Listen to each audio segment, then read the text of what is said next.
Yes, people, welcome back to my YouTube channel. Been away for a while, haven't uploaded in like 18 months, maybe 2 years. I'm not going to bore you with the gory details and say I'm here to be more consistent. I'm going to upload a video every day. Life happens, innit? When I have something to talk about and I want to record it, I'm going to record it and put it out to you guys and see what you guys think. Make sure you're liking, commenting, subscribing. If you don't know me, I'm Quaker Afari. I work at various places like TalkSport, Sky Sports, The Zone, Kent FA, basically talking about football for a living. I am also a Chelsea fan. But like you can see in the title and in the thumbnail, I'm here to talk about Arsenal. Guys, we are in an epidemic right now. You might even call it a pandemic. And the influenza this time, it's not COVID-19. It's called Arsenal 2025. This is a serious outfit, guys. This is a serious outfit. And I know the wider footballing world maybe don't want to admit it, maybe don't want to see it. And I've been on record saying that, again, I'm a Chelsea fan for my sins. Arsenal are the most hated team in the Premier League. Arsenal are the most hated team in the Premier League. More than Man United, more than Chelsea, more than Liverpool. Right now, when people are locking into hate watch, they are locking into watch Arsenal. And unfortunately for them, it's the same result every time. And that is an Arsenal win. This is a serious team. And you can see in the title, I called this video, are this Arsenal team better than the Invincibles? And it's a big question, right? When we talk about the Invincibles, one of the greatest teams the Premier League has ever seen, the only team in Premier League history to go a whole season unbeaten, 0-3-0-4. We all know the team. We all remember the team. In goal, Lehmann. Right back, Loren. Centre back, Sol Campbell, Kolo Toure. Left back, Ashley Cole. Centre midfield, Gilberto Silva, Patrick Vieira. On the left, you have Robert Pires. On the right, you have Lundberg. And up top, of course, you have Dennis Bergkamp and Thierry Henry. Managed by Arsene Wenger, one of the greatest managers the Premier League has ever seen. And so, quite rightly so, they are, when you talk about the pantheon of all-time great Premier League teams, that team is used as a standard bearer, really. And since their 0-3-0-4 season, Arsenal haven't won a league title. That is, we're in 2025. That's 21 years, coming up to 22 years since the great Arsenal have not won a Premier League title. And they've had some good teams and good players in the intermittent years. You think about some of the talented, diminutive number 10s that Arsenal have had. Think about a Cesc Fabregas. Think about a Santi Cazorla. Think about the strikers. You think about a Robin van Persie. But they've never really been able to get it together to mount a serious title charge until Mikel Arteta walked through the door. And it took a little bit of time, but the last 3 seasons, they've been in title races, maybe barring last year, second. And this year, guys, like I say, it's looking very, very scary. And I looked back at the archives and I was going through Arsenal teams of the past, teams that have maybe got close. And I think it was the 04-05 season, Arsenal finished second. So a year after the Invincibles, finished second to Chelsea's incredible team that only conceded 15 league goals. And that team didn't really compete for the title that year. Chelsea ran away with it, but it was still remnants of that great Invincible side. And then I think the only other year that Arsenal finished second before Mikel Arteta walked through the door was the 15-16 season. You remember that infamous season that Leicester won it? Everybody said that Tottenham finished third in a 2-horse race. Arsenal managed to sneak second in that season. But again, I know they had that win, a big win in the league. I can't remember who it was against. Maybe Brighton. In the 15-16 season, Daniel Welbeck scored a late goal. Can't remember who that was against. But that was the closest they really got. It kind of fell away, and obviously Leicester won that league title.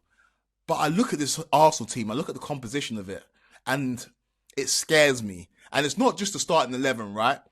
I think we've seen better starting 11s in the history of the Premier League. I think when Liverpool went on their run in 1920, I think of some of those Man City teams. I didn't think of some of the Chelsea teams. When you look at their starting 11, those teams have maybe got greater names when it comes to the pantheon of Premier League greats. And maybe these Arsenal players ascend to that level.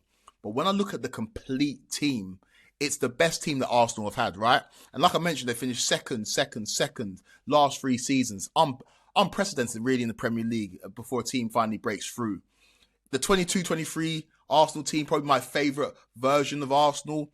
free-flowing football. They're on 50 points after 19 games. Remember that I think Saka, Martinelli, and Odegaard all got to 15 Premier League goals. Unfortunately, it was the defence that let them down. Saliba gets an injury. Rob Holding comes in. They don't win the league. Of course, they lose that at the Etihad, and Man City saw up the title. Season after that, again, a very, very good Arsenal team that went on the kind of run at the end of the season, similar to a Liverpool and a Man City, where they kept on winning. It was only the loss at home against Aston Villa that cost them that title that year. And then last year, probably the worst out of the teams that finished second, weren't really ever in it, suffered the Saka injury and it kind of fell apart, but did make the semi-final of the Champions League.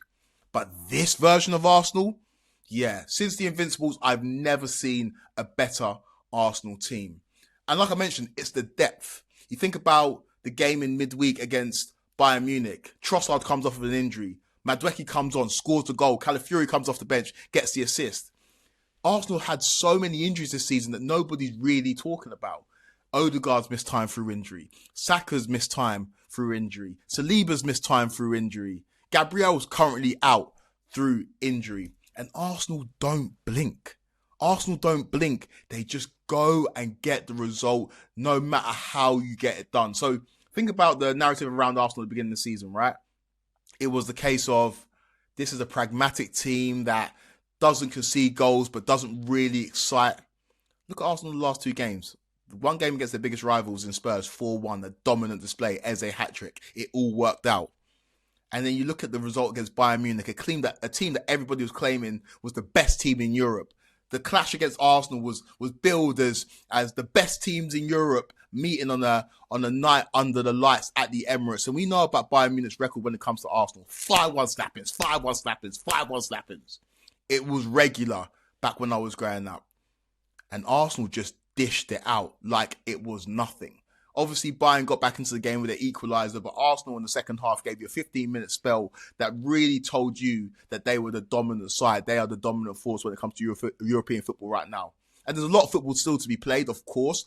I was criticised for calling the league early. About a month ago, I said the league is done, Arsenal winning it. And I stand by that, despite the fact that my Chelsea are only 6 points behind going into this weekend where we invite them to the bridge. But this is an Arsenal team that can just do it all. And there's a multitude of factors, right?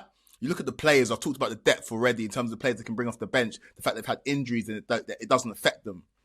And then I look at the mentality shift. And this is where Arsenal fans deserve credit. And I know that they are the least popular fan base when it comes to the online fans, right? A lot of those Arsenal fans are young. They haven't really seen success. They've never been here before. It's like they're handling their first bad bitch. You know what I mean? They don't know how to act. But that's just the online fan base. The fan base that go to the games, the fan base that are more reasonable, the fan base that understand it, right? They're so level-headed right now.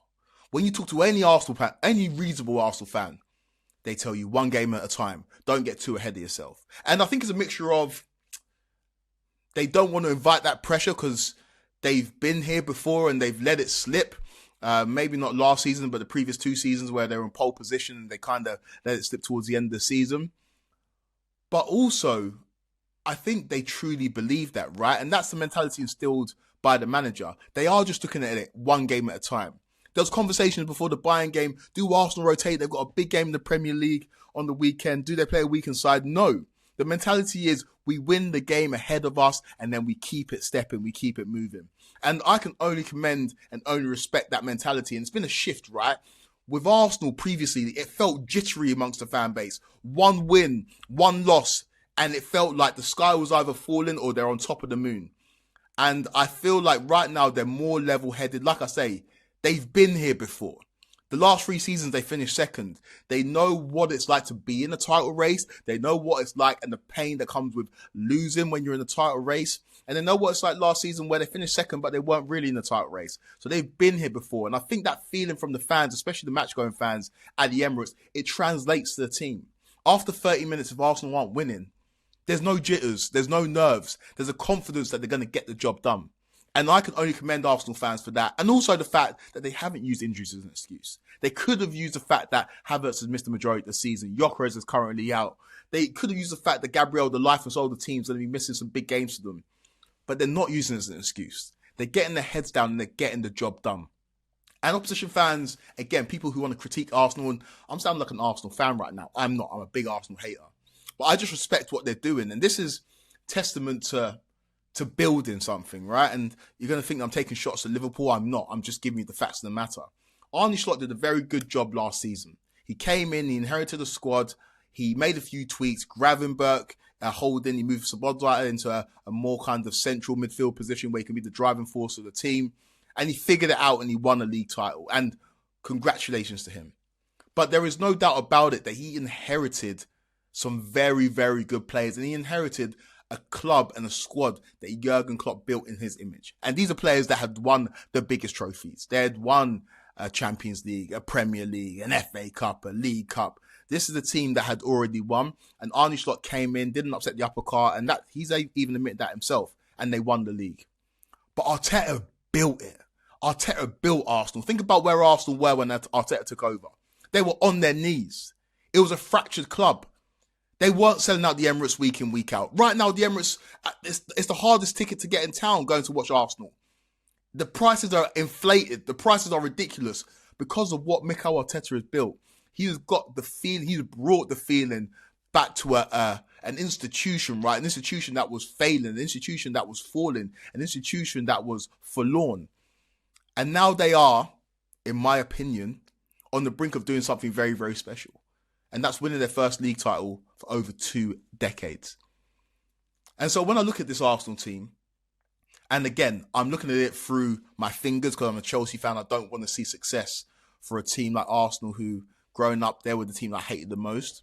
I can only sit back and admire. And I think that football fans should do that as well, right? We live in a world of tribalism. We live in a world of fan content. We live in a world of virality and people wanting to go viral for saying ridiculous things. And I get that tribalism in the moment, right? When your team's playing against them or when you're watching them. But when you take a step back, I think we need to start to appreciate greatness. And again, I don't use that word lightly, but this is greatness right now from Arsenal. The way they dispatched the Bayern Munich. And again, when they win, I see people saying, yeah, but Bundesliga tax. I saw Bayern turn over Chelsea earlier on this season. This is a Bayern team that was scoring for fun. And they were not on the same level as Arsenal. This is not me saying Arsenal are going to win the Champions League. I have them down to win the Premier League. If they beat Chelsea, but if Chelsea win, I might be coming on saying a different thing. But I've got them down to win the Premier League. And in the Champions League, I've got as good a chance as anybody. They got to semi-finals last year. They beat Real Madrid convincingly, home and away. And they're on the brink of doing something very special. I look at some of their players, their fullbacks. Calafiori's coming to his own this season. Timber's one of the best right backs in the world. Gabriel and Saliba, I believe when their career ends, will be talked about in the same conversations as Vidic and Ferdinand and Terry and Carvalho in terms of that duo that really imposed themselves in the Premier League and were the standard bearers for an era of the Premier League. In midfield, Declan Rice, who, need I say more, a player that I've not always been convinced about, but I'm convinced right now. Declan Rice is one of the best midfielders in the world. Right now, he's got an argument to be the best midfielder in the world. He is unbelievable. Bukayo Saka on the right-hand side. Zubimendi next to Declan Rice. Let's remember, this is the guy who plays 6 for Spain. This is the guy who plays for the most techie team in the world. And he now plays for Arsenal. And he is probably the unsung hero this season. I think if you want to stop Arsenal, you've got to stop Zubimendi. Eze, who's come in. Let it all work out. I hate it, but also I can appreciate it. This is a great story, man. And this is testament to giving somebody time. What was the label? What was the stick that we used to beat Arsenal with? Or Arteta with? 8th, 5th, 2nd. You can't get over the line. You can't win it. They haven't won it yet. But we can all smell it in the air. We know what's coming. And this is an Arsenal team that are set to do great things and set to be at this level for a long, long time. Everybody singing off the same hymn sheet. Everybody driving and striving for the same goal. And I can only sit back and admire. And again, the question was, is this the best Arsenal team since the Invincibles? I don't think it's even a question. Like I mentioned, the 2 seasons they come second before Arteta came through the door was the 04-05 season. The season after the Invincibles didn't really compete, but had some quality players. And then the 15-16 season where really they came second. And again, Spurs came third in a 2-horse race. They snuck in there in the last game of the season. and they finished second for the last 3 years. But this Arsenal team, yeah, this is different. This is different, and Arsenal fans enjoy it. Ignore the outside noise. The hate comes when you're great. The hate comes when you are great. And this Arsenal team are great. This Arsenal team is special. Don't let anybody gaslight you and tell you about the quality of the Premier League and how football's worse. They do that with every generation. They do that to throw dirt on your name. They do that to downplay your achievements. We hear it all the time. I heard it last season. Liverpool only won the league because Arsenal dropped off and so did City. I'm hearing it this season. The only reason why Arsenal are running away with it because City have dropped off and so have Liverpool. They do it every single time. I remember when Liverpool won the league in 1920. Oh, they only won the league because City dropped off. That was one of the greatest teams I've ever seen. Don't let anybody downplay these achievements because football can only be taken at face value in the season that you've got in front of you. Nobody sits there and downplays Leicester's achievement of winning the league in 15-16 because they only got to 80-something points and everybody else fell off. That's still a great achievement. You can only play and beat who's in front of you. And right now, Arsenal are beating everybody. And so just sit back, relax. I'm not going to say enjoy the ride because as a Chelsea fan, it's not enjoyable, but just appreciate greatness. That's my own advice. Appreciate greatness because you don't see it very often, but this Arsenal team are great. Make sure you're commenting, you're liking, you're subscribing. Like I say, I'm not going to make any grandiose promises to make content on a regular basis. I'm going to try. And whenever I have anything to talk about, and if anything comes to mind, or if you guys want to comment down below about anything you want me to talk about, let me know, and I'll see you next time.